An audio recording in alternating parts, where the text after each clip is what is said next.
조선의 책사 한명회 앤드 이종수. 얼마 전 공전의 흥행 기록을 세웠던 영화 관상에는 인상적인 장면이 하나 있다. 관상가를 찾아간 한명회가 자신의 사후에 관한 이야기를 듣는 장면이다. 그리고 실제로 그는 죽은 뒤 관을 꺼내 시신의 목을 베는 부관참시를 당하고 만다. 부관참시 하면 오래전부터 전해오는 오자서의 이야기를 빼놓을 수 없다. 아버지와 형을 잃은 오자서는 복수의 칼을 갈며 오나라 왕을 섬기면서 기회를 호시탐탐 엿보았다. 세월이 흘러 결정적인 때를 잡은 그는 초나라를 쳐들어가 평왕의 묘를 파헤쳐 시신에 매질을 가함으로써 처절한 복수극을 완성했다. 타국을 떠돌며 철천지안을 품고 살았던 오자서의 사무치는 원한이 비로소 풀린 것이다. 한명회는 세조를 왕위에 올린 1등 공신이다. 칠삭둥이로 태어나 변변한 주목도 받지 못한 채 음서로 공직에 올라 경덕공직이로 지내던 그가 일약 최고의 공신으로 거듭나 혁혁한 공훈을 세우게 된다. 친구 권람의 소개로 수양대군을 알게 된 한명회는 그에게서 제대로 용을 알아본 것이었다. 그는 측근 30여 명을 천거하고 수양대군의 야심을 차근차근 실현시켜 나갔다. 계유정난을 기획하고 실행하여 수양의 권력을 반석 위에 올려놓은 것이다. 계유정난은 당시 실세였던 김종서 등을 제거하기 위해 일으킨 정변이었다. 이때 한명회가 작성한 것이 바로 살생부다. 국가 비상사태를 빌미로 대신들을 대궐로 불러들이는 과정에서 살생부의 이름이 오른 자는 그 자리에서 곧바로 죽임을 당했다. 이로써 수양대군의 입지는 한층 굳건해졌다. 선양의 형식을 빌려 왕위에 오른 수양, 즉 세조는 이어서 단종 복위운동을 빌미로 사육신을 일망타진한다. 수양은 용이었으되 여의주가 없었는데 바로 한명회가 그 여의주의 역할을 해낸 것이다. 세조는 한명회를 두고 나의 자방이라 했다. 한나라 고조 유방의 최고 책사장량, 즉 장자방의 빗댄 말이다. 그만큼 세조가 한명회를 신임하고 높이 평가했다는 뜻이다. 세조가 왕이 된 뒤 명나라 사절을 환영하는 행사가 열렸다.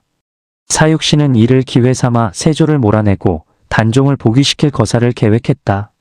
그러나 행사가 소규모로 치러지면서 거사는 연기되었고 결국 김질이 음모의 내용을 고변하면서 성삼문 등 사육신은 옥고를 치른 끝에 영모죄로 삼족이 멸하는 화를 당하고 말았다.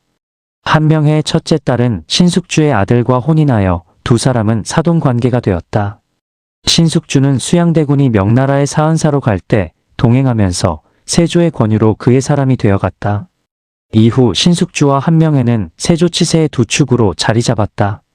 신숙주가 왕위에 오른 세조의 왕권을 유지하고 다지는데 기여했다면 한명회는 왕권을 세우는 데 온 힘을 쏟았다. 비록 그 과정이 어떤 명분으로도 정당성을 완전히 확보하기는 어려웠으나 왕권의 공고화에는 결정적인 역할을 한 것이 사실이다. 한명회의 셋째 딸과 넷째 딸은 각각 예종과 성종의 정비가 되었다. 두 딸이 원자를 낳지는 못했지만 한명회의 권세를 유지하는 데 적지 않은 역할을 했음은 분명하다. 어느 날 세조가 세자를 옆에 앉혀두고 한명회, 신숙주와 술자리를 가진 적이 있었다. 흥이 오른 세조가 신숙주에게 자신의 팔을 잡아보라고 했다. 한참을 머뭇거리던 신숙주는 술 기운에 무심코 세조의 팔을 꽉 움켜쥐었다. 그러자 세조는 세자에게 조용히 일렀다. 너는 결코 이렇게 해서는 아니 된다.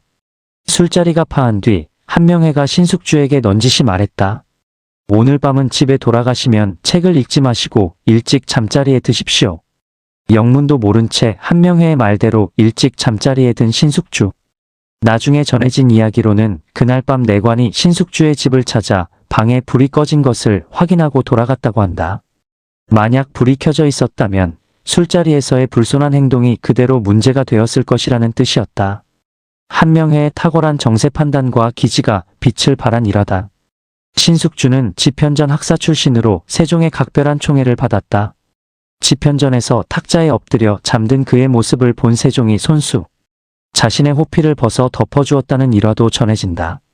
그러나 그런 신숙주는 세종의 은혜를 잊고 변심했다.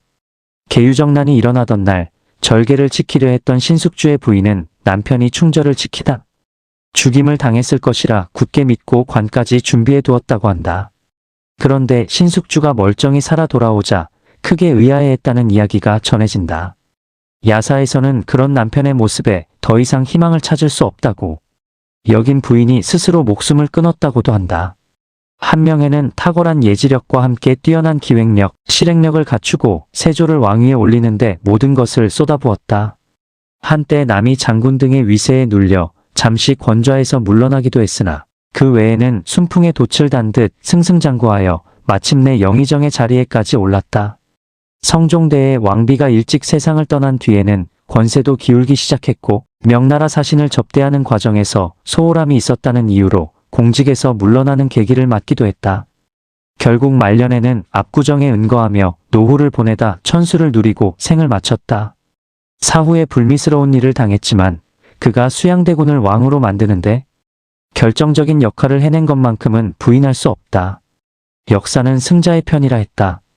왕권이 확립되기까지 매 순간은 살얼음판을 걷는 것과도 같았다. 한치의 빈틈이라도 보였다면 언제 상황이 돌변할지 알 수 없는 나날이었다. 그 속에서 한명회는 일관된 계획을 세우고 흔들림 없이 실행하여 세조를 왕좌에 올렸다. 세조는 왕이 된 뒤에도 병마에 시달리고 자식을 일찍 잃는 아픔을 겪었지만 역사적으로는 왕권을 공고히 하고 조선 초기 왕조의 기틀을 다지는데 크게 기여한 군주로 평가받는다. 시대에 따라 보는 시각에 따라 역사의 해석은 달라지기 마련이다. 그러나 한명회가 조선 최고의 책사로서 조금도 손색이 없다는 사실만큼은 분명해 보인다.